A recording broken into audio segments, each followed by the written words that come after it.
कालातीत तुम्हें बना देगा, श्री संपूर्ण वैभव प्राप्त हो जाएगा। सत्य है ये, वैभव संपन्न है, कालातीत है, और जो इसको बोले तो निहाल हो जाए। कह रहे हैं उसकी जय हो जाती है। एक एक शब्द पकड़ो, हृदय आनंद में भर जाएगा।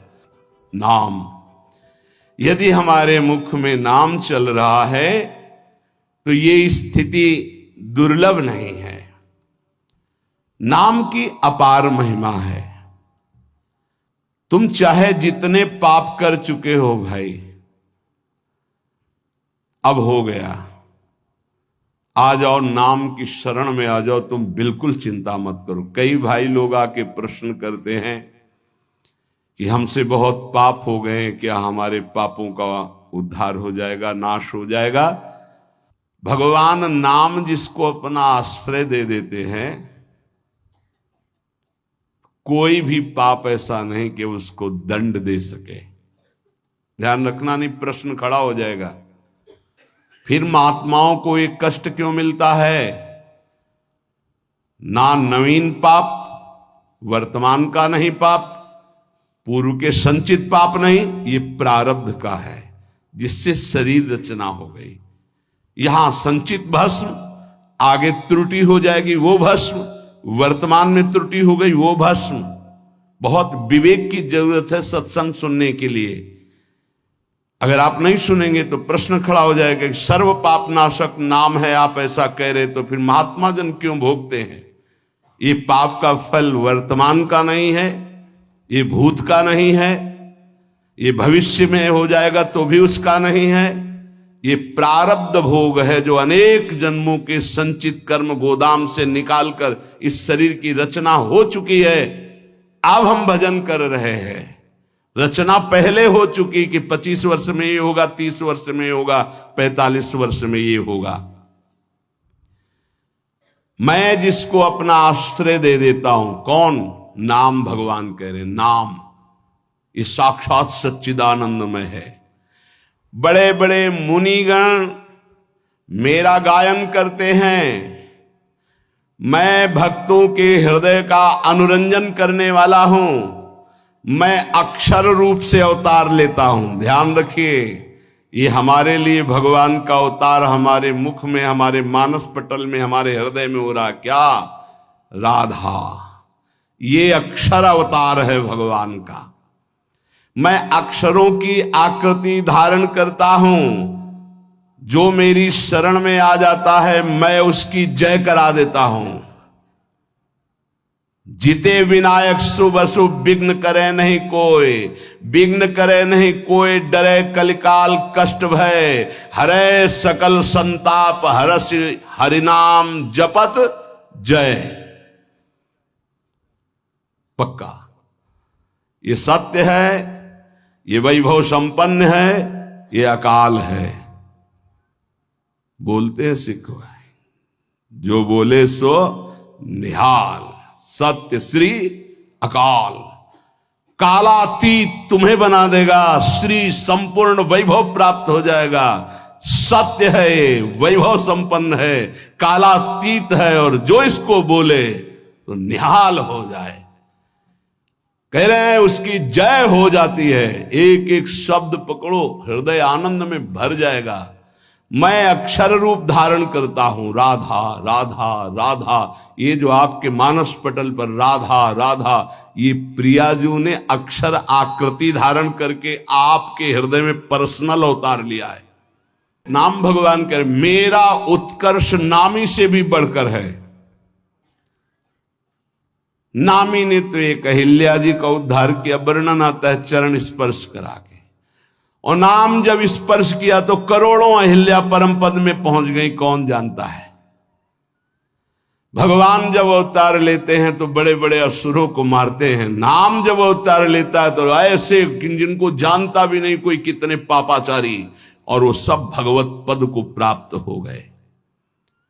नाम का उत्कर्ष नामी से भी बढ़कर के है।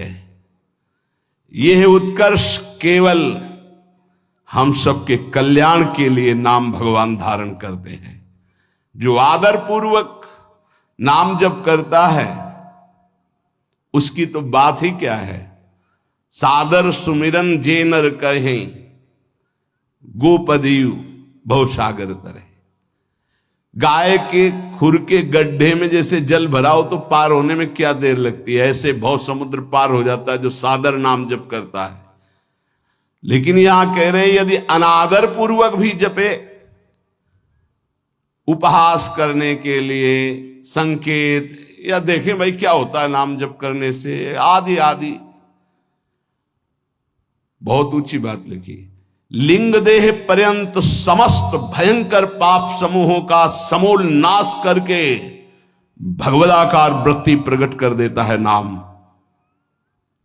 लिंग देह नष्ट होने का मतलब अगला जन्म अब नहीं होगा, उसी से होता है जो सूक्ष्म शरीर कहते हैं। खत्म खेल। नाम, नामाकार वृत्ति, ये बहुत बढ़िया चांस है जो रोज ये आपको सत्संग मिल रहा है, आप पकड़ लीजिए, पकड़ लीजिए। अगर आप पकड़ लेंगे तो निहाल हो जाएंगे, इस बात को समझ लीजिए। न च नामाभाषः पापान्येव दग्ध्वा निवर्तते अपितु स्वावाच्ये भक्तिं च प्रकाशयतीत्याह। नाम की तो बात जाने दो, नामाभाषी तुम्हारे पापों का सर्वनाश कर देता है। जैसे आप पूरा नाम कहना चाहते थे राम, लेकिन रा उच्चारण किया, मां नहीं कह पाए, शरीर छूट गया तो आपको भगवत प्राप्ति हो जाएगी। पूरा नाम उच्चारण करना चाहते थे राधा, पर रा उच्चारण हुआ, धा नहीं कर पाए और शरीर छूट गया, आपको भगवत प्राप्ति हो जाएगी। यदि जिह्वा से निकल रहा है राधा राधा राधा, राम कृष्ण हरि, जो नाम बोले, ये पाप ही केवल भस्म नहीं कर देता, पाप प्रवृत्ति को भस्म करके विशुद्ध भक्ति को प्रकाशित करता है। ये बहुत पाप की जड़ है पाप प्रवृत्ति, दुर्वासना मम सदा परिकर्षण, ये बहुत ऊंची अवस्था तक जाती है, चिंगारी रूप भगवत साक्षात्कार तक बनी रहती। ध्यान रखना, भगवत साक्षात्कार जब होता है तब बात खत्म हो जाती। मम दर्शन फल परम अनुपा, जीव पाओ निज सहज स्वरूपा। ये छोटी मोटी साधना से दबते हैं, चिंगारी बनी रहती, घास फूस मिली, हवा अनुकूल पड़ी तो ज्वाला बन जाएगी। यदि आपकी जिह्वा पे नाम चल रहा है तो नाम सूर्य की तरह प्रकाश करता है अंदर। कोई आंधी तूफान किसी तरह बुझा नहीं सकता। ये आग नहीं है, ये सूर्य का तेज है। संसार में कौन ऐसा प्रवीण होगा जो नाम की संपूर्ण महिमा कहने में समर्थ हो? कहूं कहां लगी नाम बड़ाई, राम न सकहीं नाम गुण गाई। भगवान भी अपने नाम की महिमा का पूर्ण वर्णन नहीं कर सकते तो औरों की बात क्या। असमोर्ध महिमा आज तक कोई नाम की यथार्थ नहीं कह सका। 2000 जिह्वा वाले भगवान शेष जी महिमा का वर्णन करते करते पूर्ण आज भी नहीं कर पाए। कोई नहीं, ऐसा नाम का प्रभाव है कि कोई नहीं आज तक पूर्ण महिमा का वर्णन कर पाया। तत्व दृष्टि से जो विहीन जन हैं उनको भी तत्वबोध प्रदान करने वाली सामर्थ्य नाम में विराजमान है। अथैकांतिक भावो नोपासितम नाम भोगैक विनाश्यमपि प्रारब्धम विनय भोगाद विनाशयतीत्याह। यदि नाम जापक उपासक चाहे कि मुझे प्रारब्ध ना भोगना पड़े तो ये भी सामर्थ्य भजन में है कि प्रारब्ध नष्ट कर देगा, पर भगवत प्राप्ति में बाधा आ जाएगी। भगवत प्राप्ति में बाधा आ जाएगी। यहां ध्यान दीजिए, अगर किसी को ऐसा लगता हो कि भजनानंदी संतों को जो रोग आता है अगर भजन में दम हो तो मिटा दें, तो आप देख लीजिए शास्त्र प्रमाण। वो कह रहे अथैकांतिक भावे नोपासितम नाम भोगैक विनाश्यमपि प्रारब्धम विनय भोगाद विनाशयति। बिना भोगे प्रारब्ध का विनाश हो जाएगा भजन करने से। तो क्यों नहीं करते संत जन अपने प्रारब्ध का नाश? क्योंकि भगवत प्राप्ति में बाधा पड़ जाएगी। तो शरीर अविनाशी थोड़ी है। मानो कैंसर है, किडनी फेल है, ये है वो है, तो ये अपने समय तक के लिए है। जहां समय पूरा हुआ तो जिनकी किडनी ठीक है वो मरते नहीं है क्या? जिनको कैंसर नहीं वो मरते नहीं क्या? अरे बड़े स्वस्थ गाते बजाते चले जाते हैं। गाना बज रहा है, वो आगे गाड़ी में राधा वल्लभ श्री हरिवंश गए। समय है एक इसका, इसको ज्ञान होता है भक्त का। तो भक्त अपने भजन का प्रभाव प्रारब्ध नष्ट करने में नहीं करता, ध्यान रखना। नहीं तो शास्त्र आज्ञा करता है कि भोगैक विनाशमपि प्रारब्धम विनयो भोगाद विनाश्यति इत्याह। बिना भोगे प्रारब्ध का नाश हो जाएगा। अभी तक सुनते रहे कि पूर्व पाप, संचित कर्म पाप और आगे वर्तमान में हो, ये सब अहम त्वाम सर्व पापेभ्यो मोक्षयिष्यामि मा शुचा, प्रारब्ध भोगना पड़ता है। तो अब यहां कह रहे हैं कि अगर नाम निष्ठा पूर्वक जपा जाए, अथैकांतिक, एकांतिक भाव, नाम किसी हमारे पास और कोई बल नहीं, कोई साधन नहीं, अथैकांतिक भावो नोपासितम नाम, जो भाव से नाम की उपासना करता है तो भोगैक विनाशमपि प्रारब्धम विनय भोगाद विनाश्यति इत्याह। बिना भोगे प्रारब्ध का नाश हो जाएगा। जैसे श्रीधर बाबा हमको एक चरित्र सुनाए थे राधा कुंड के संत भगवान का, कि वो रोज सोहनी लगाते थे राधा कुंड में। कोई थूक दे कोई ऐसा तो उसे साफ करके राधा कुंड के जल से, कि हमारे प्रिया प्रीतम यहाँ विहरण करते हैं। और भिक्षान्न से उदर पोषण करते थे, खूब निरंतर नाम जप करते थे। एक दिन वो राधा कुंड की सेवा करके बैठे ही थे कि एक काला दुर्गंध युक्त पुरुष आया। उसने कहा बाबा मुझे स्वीकार करो। तो बोले कैसा? बोले मैं 12 वर्ष का गलित रोग कुष्ठ हूं, जो तुम्हारे शरीर पे आना चाहता हूं, पर इतना भजन है कि मैं बिना आपकी आज्ञा के आ नहीं सकता। मैं प्रारब्ध हूं आपका, 12 वर्ष गलित कुष्ठ। उनका भाई इतना समय नहीं है हमारे पास कि मैं भोगूं, ये हमसे तुमसे नहीं पूछा जाएगा। हाँ, ही ऐसे बड़े भजनानंदी गुरुजनों की बात है। उनका हमारे पास समय नहीं है। दूसरे दिन फिर बाबा स्वीकार करना पड़ेगा, हम 12 वर्ष का गलित कुष्ठ 6 साल में भुगवा देंगे। नहीं हमारे पास समय। क्रम से रोज आते रहे। एक दिन आए, बोले बाबा स्वीकार कर लीजिए प्रारब्ध, या फिर भजन से नष्ट कर दीजिए। भजन तो नहीं देंगे, भजन नहीं देंगे। तो बोले बाबा स्वीकार करो।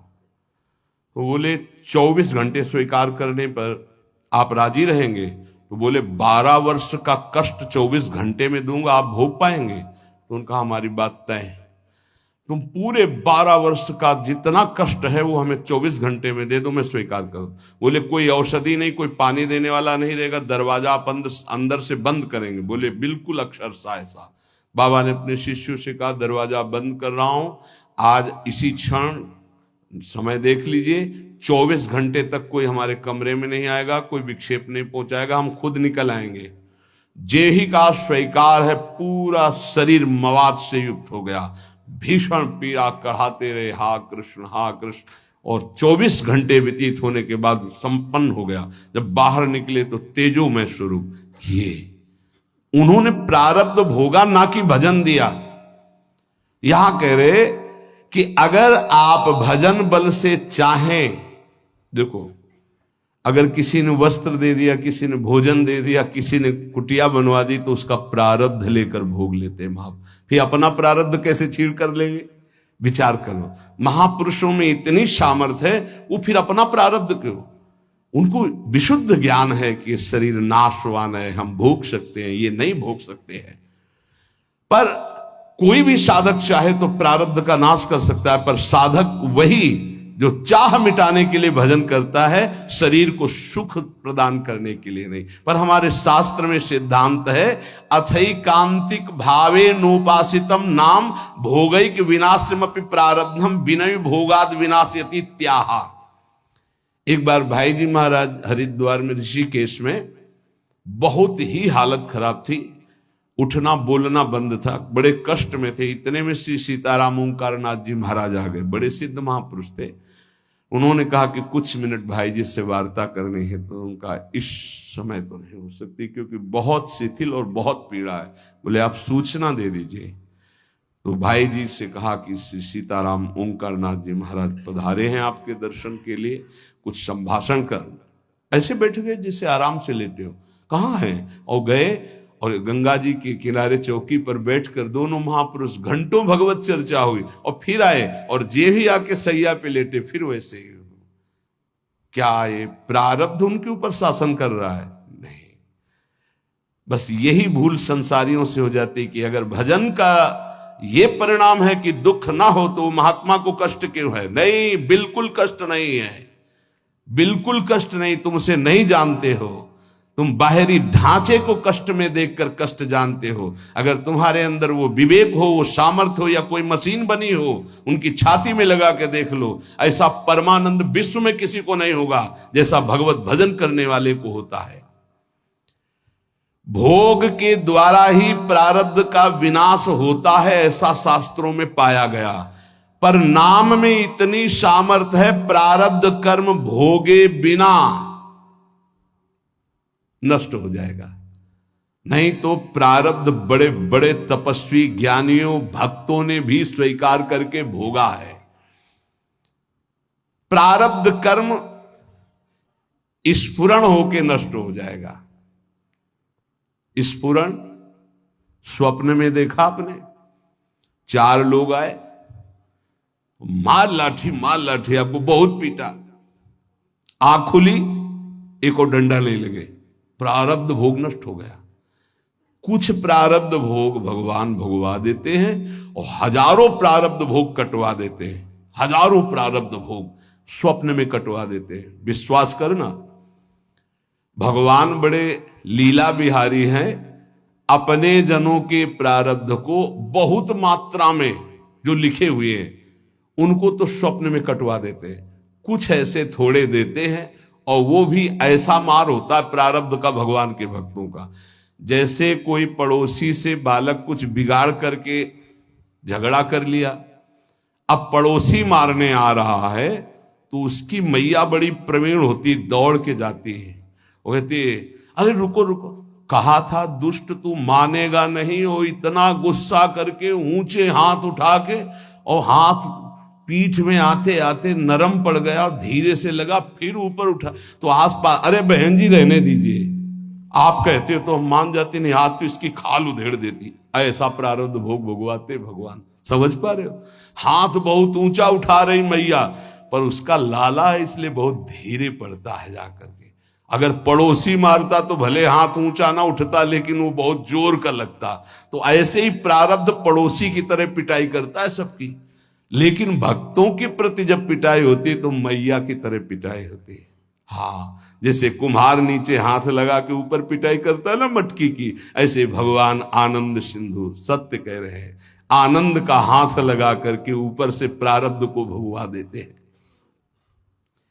ब्रह्म विद्या का साक्षात्कार करने वाले महापुरुषों के संचित भस्म हो जाते हैं, क्रिमाण का नाश हो जाता है, परंतु प्रारब्ध भोगना पड़ता है। परंतु वही प्रारब्ध नाम निष्ठा वाले को चाहे तो स्पर्श भी नहीं कर सकता।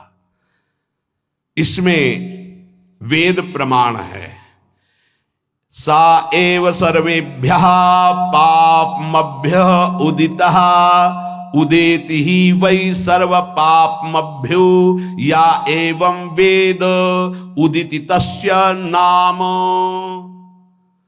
जो तपस्या साधना वेदांत के द्वारा सारे पाप भस्म कर चुका है, वो पूर्व और वर्तमान के पापों से छुटकारा पा जाता है, पर उसे प्रारब्ध भोगना पड़ता है।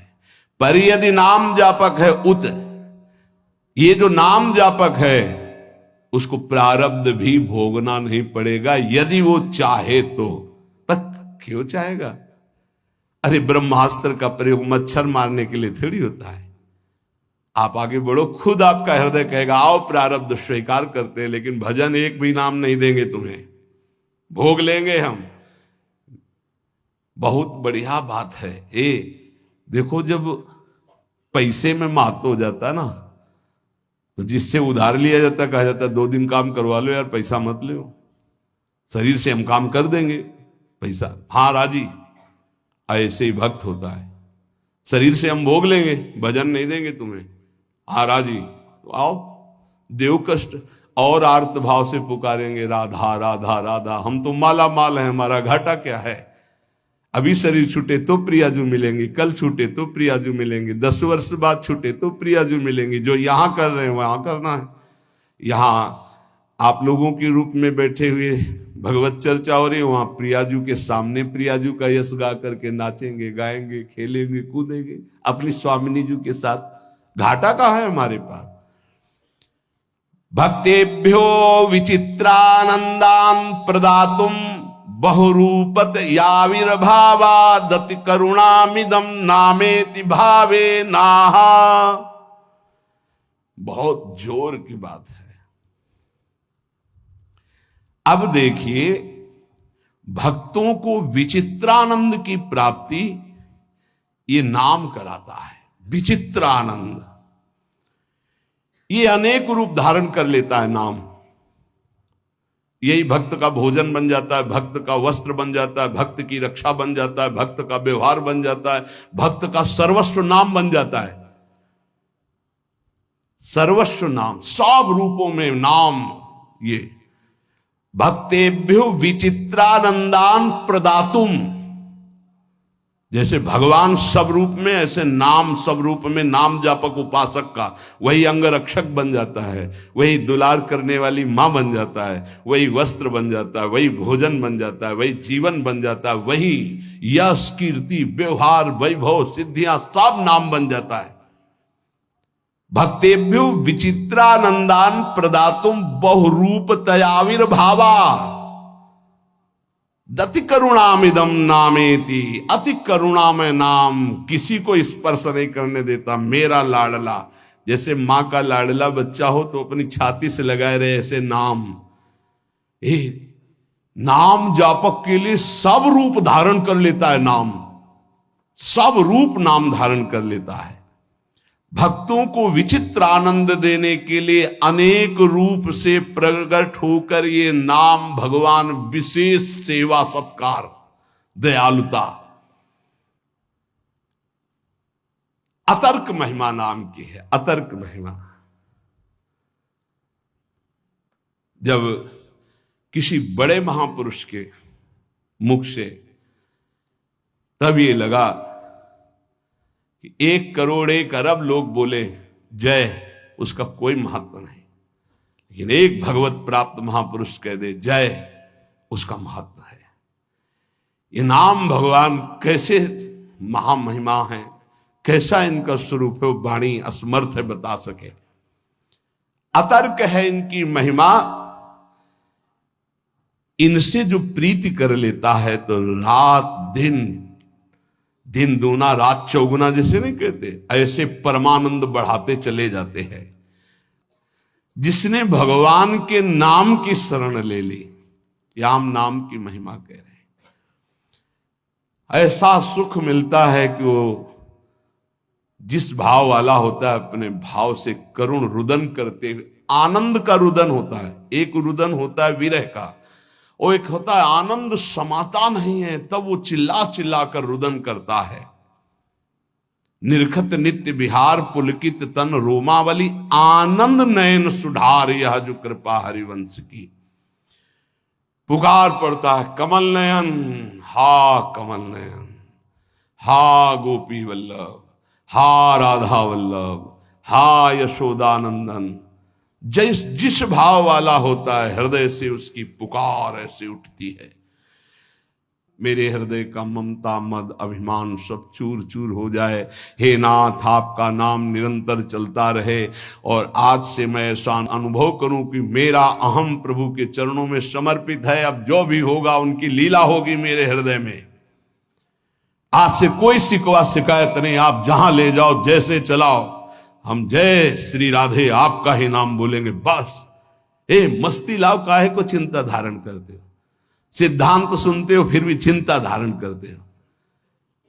जब हमने अपना घर नामे कर दिया किसी के, तो उसमें छिपकली टहले, उसमें जाला हो, उसमें बिच्छू रहे, सांप रहे, आप जानो महाराज, आपके नाम कर दिया।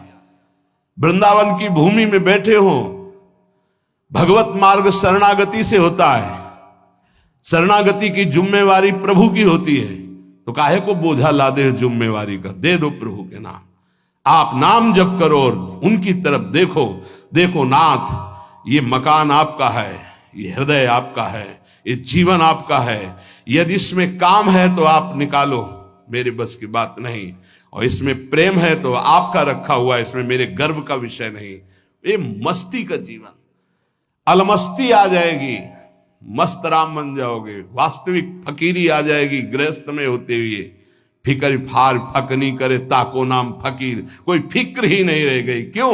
हमने अपने आप को प्रभु को दे दिया। सदैव नाम जप करो, हर स्थिति में देखते रहो प्रभु की तरफ। ये जो मलिनता है ये मुझे परास्त नहीं कर सकती, क्योंकि ये हृदय प्रभु को दे दिया, तो आपको भगवत प्राप्ति होगी।